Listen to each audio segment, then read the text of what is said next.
Hello, everyone, and welcome to the fourth race of our Community League nights with the F4. This time it's going to be going at Oulton Park Circuit, international layout. Very nice track, nice combo. Not too big of a track for the car. I'd say the conditions we're running in are pretty slippery, pretty hard to get a hold of compared to what you'd see normally in lap guides. Around a second off, I'd say, if not more, from the official conditions, but it's still a pretty fun combo nonetheless. I'll be talking about very specific corners that are a bit harder than others, but overall, you can get the hang of the circuit pretty easily. So let's get into it.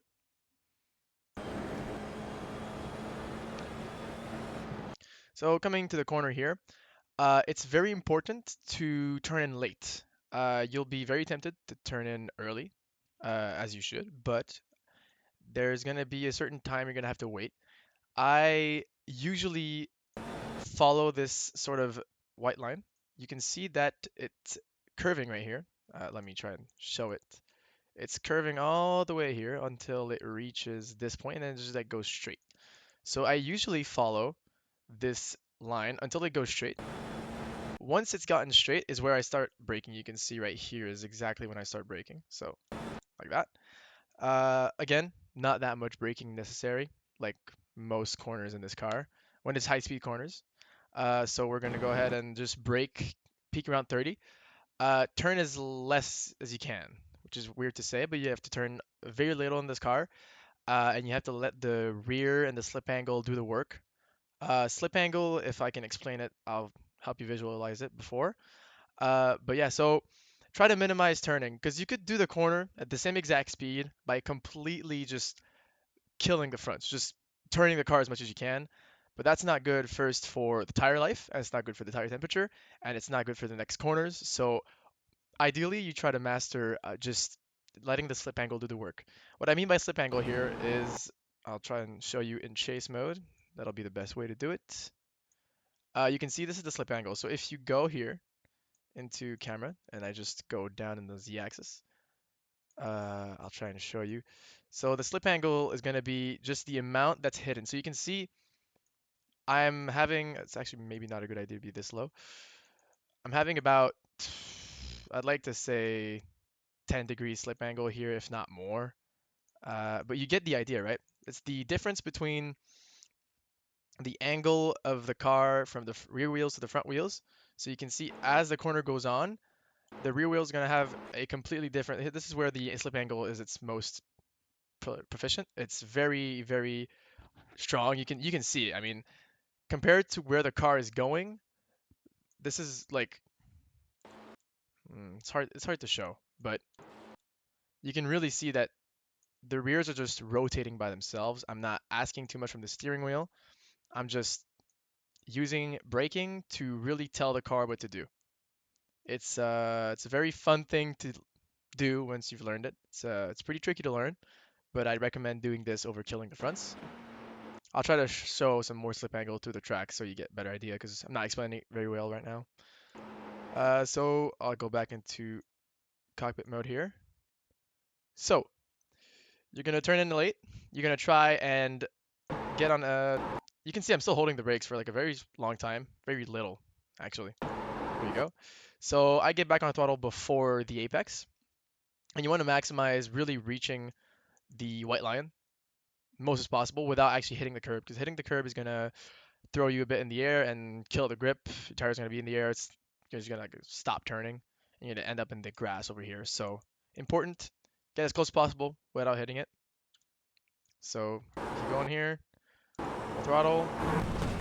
You can eat the curb a little bit, even go on the grass here, the sort of mesh. But if your four wheels are on it, that's an off track.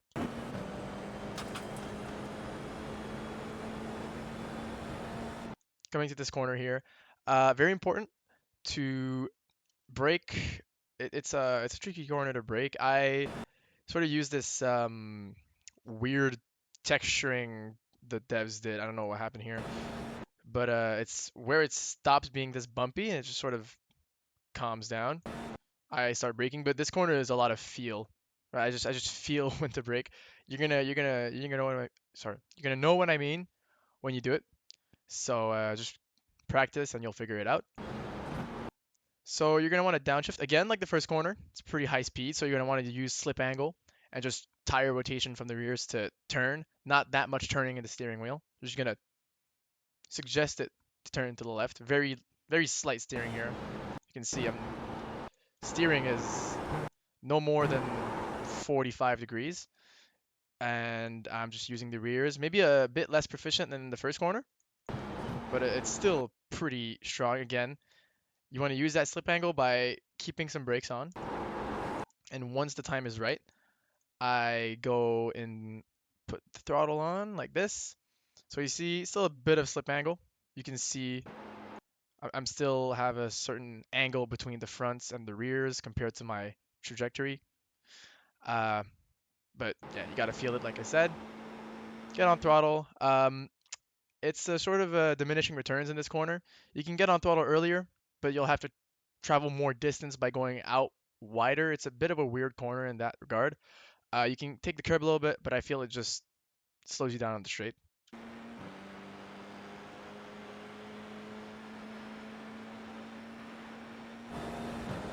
This corner, I just hug the right, and you can take the curb a little bit on the inside, right around here, if you want to.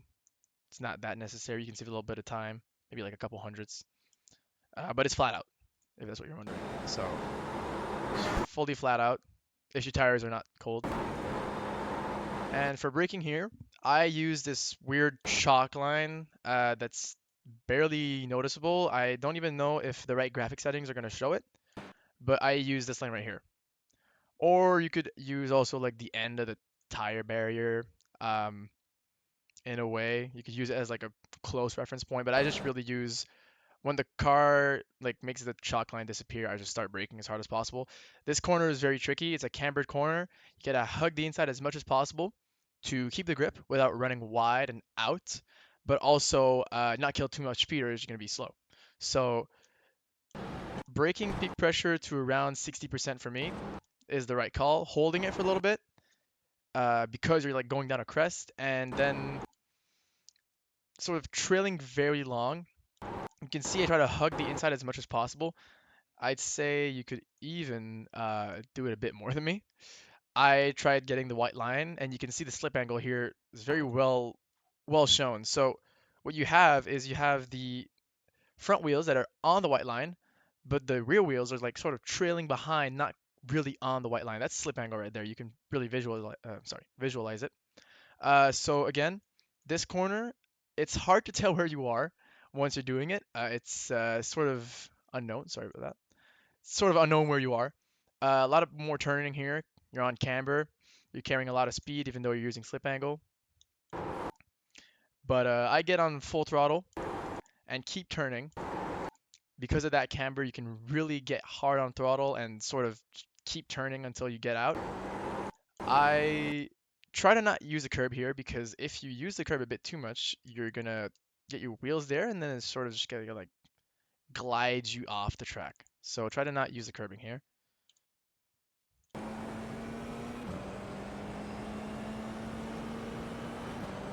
Okay, so this chicane is one of two chicanes. The next corner is also chicane, so it's very tricky two complexes. So this one, I brake once this white line breaks and turns to the right. I brake right around here. I brake to around 50% downshifting. Jumping over the curb, you could take it a bit more on the right if you want to be safe of not jumping it too much.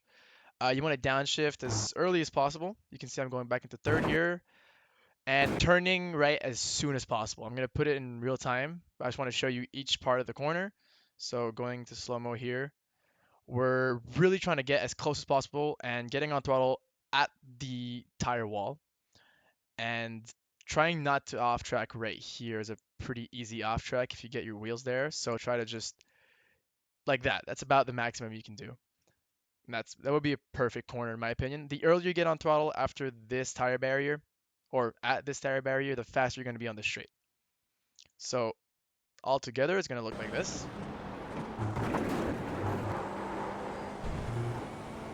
But honestly, if you just manage to get consistent on the chicane, you're going to beat half the grid by not crashing into them. So try to focus on consistency over just going as fast as possible because it is very easy to clip the inside, and these control arms and tie rods are extremely weak on this car. It just feels like you can just nudge something and your wheel just falls off. So try to prioritize staying alive. Right, coming into this corner right here, another chicane. I brake around 75, so right in between the two barriers, maybe a bit closer to the 100. You brake as hard as you can here because you don't want to carry too much speed after this second tire wall. If you're carrying too much speed, you'll basically just in a way spin out. So I'll try and get a far chase here so you guys can see what I mean. If you're going like this, you're coming in way too fast, and then you'll keep killing off speed after this one, and you're just gonna do this and spin out. So try to slow down. So try to not overspeed. It's better to overslow here than overspeed, to be honest, if you want to make sure you survive. So coming to the corner, I brake as much as possible, around almost, I'd say 80% brake pressure, trailing off. And here is a very good example of car balance and weight management. The goal here is to not spin the rears. It's very easy to spin the rears if you keep braking here. Right after this corner, if you're braking still here, you're just going to have way too much weight on the front. And whilst you're turning to the right, you're braking, the car is just going to go and just spin out. So it's very important to go against instinct and sort of get back on throttle at the apex to throw the weight in the back and keep some traction so you don't spin out. It's not a very long application. You can see I peak not even at 80%. I stay in third gear all this time. And then once I'm about midway through the two tire barriers of the two parts of the chicane, I brake, get into second, and get as close as possible to the wall again. Get him back on throttle, even I'd say before, basically right as I reach the curbing, the red and white curbing, I get back on throttle and get as close as possible. I am trying to be comfortable here because again, if you hit it, it's basically game over for the race. And you try to pull yourself as much as possible to the inside to the left. So as early as you can, pull to the left.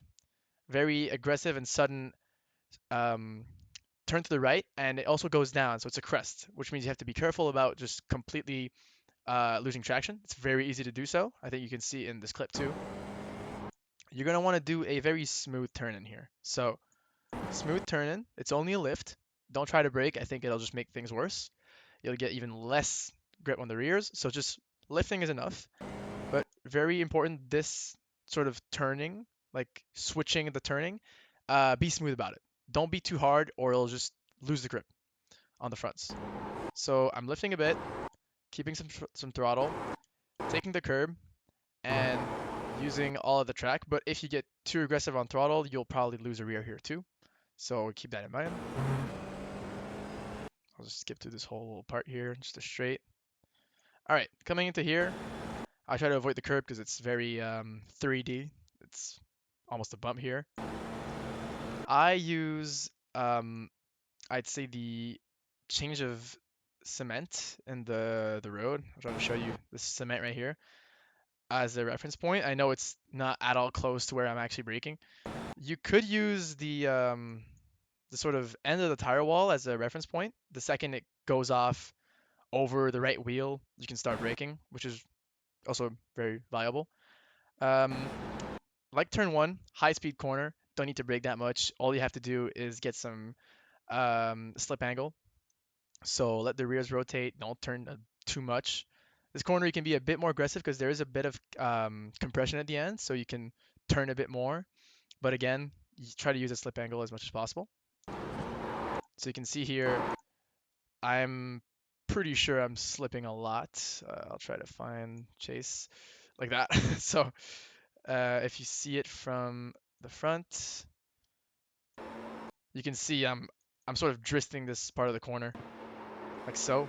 It's It's pretty visible. So you're drifting most of the corner to the apex by just letting the slip angle do the work. If I get back to cockpit view here,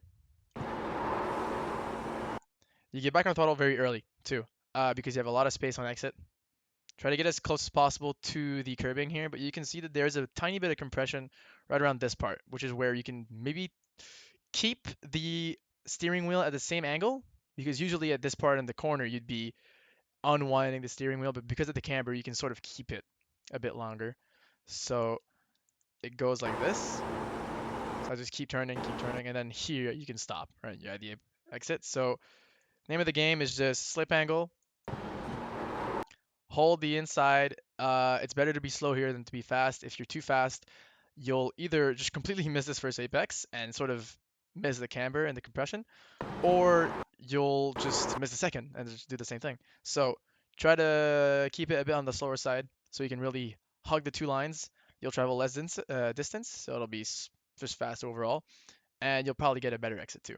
So like so. Forgot to mention fourth gear through here. Again, this is the final back straight. I brake basically right before the Marshall Tower right here. That's my reference point. Again, kind of goes off feeling. I don't really use uh, like a specific point where I know where to brake, where my car is.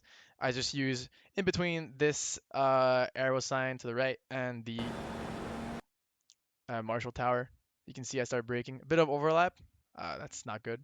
Uh, but I brake pretty hard. I'd say around 65, 70%.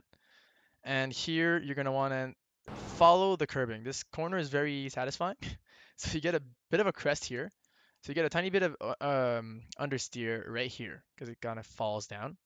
But then it compresses here. So it's falling like this, but then it's compressing here. So it's a sort of a changing corner, which means you're understeering here, but then as you reach the bottom, you start to compress and go back up, which means you get a bunch of more grip. And the goal is just to follow the curbing. Just follow the curbing as much as possible. I even take some on the curb here. And again, pretty smooth on exit here, like the corner after the final chicane. You sort of go back down, which means you have to be wary of not getting wheel slip. So careful on throttle. You can see I'm almost spinning out here using full exit, and then you can go back on the straight. So before we get past this corner, just want to show it again. So I hold the brakes for a pretty long time. You can see I'm just keep holding them to keep that slip angle at the perfect angle that I want it to be at. You can see it again like this. So not as prominent as the other ones because of the camber, but it stays relevant. Get on an exit here, and then for the finish line. So that's a 33.883. So that was the lap guide. I hope you enjoyed and hope you learned something new. If you have questions, I'm in the ERC Discord, and have a nice race.